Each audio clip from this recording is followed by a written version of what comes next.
Hi beautiful people, it's me Flavio Miguel and welcome back to my channel. And in the other video you have seen how I create a natural shaped eyebrow, and now is the time for you to know how to create a non-makeup makeup look for guys or for everyone that would like to have a natural makeup, seamless. Alright, and for this we're gonna start with the base.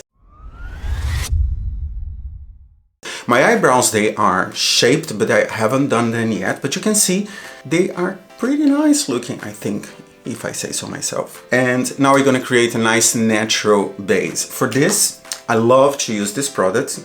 It is not the first time that I'm creating a video about this product. This is the CC Red Correct by Herborian, and it's a color corrector. And what it's nice is, for example, in my case, I do have a lot of redness on my face. So what I'd like to do is to use this simply to neutralize all this redness, and that's what we're going to be doing right now. All right, so what I'm going to do, I'm going to put just a little bit on my palette, and I'm going to be using my fingers to apply this product. So we're going to go on the dorsal of my nose where the redness is most visible, and as you can see, it does tame down this redness. So we're going to go right there, right here,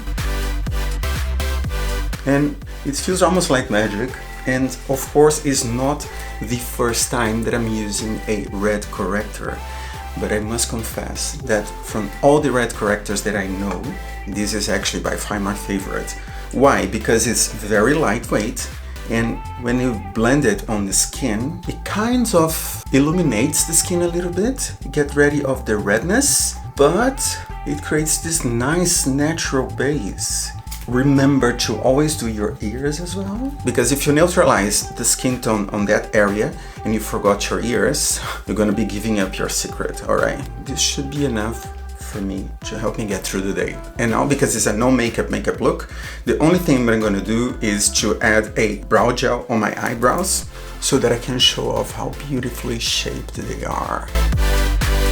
And last but not least, I'm gonna use a lip oil on my lips, because as you can see there's a lot of texture over there, and this comes because of dryness. Here we go. I hope you guys are enjoying watching this as much as I enjoy making. And remember to subscribe, because this is a series and there's more tips that I'm gonna share with you, okay?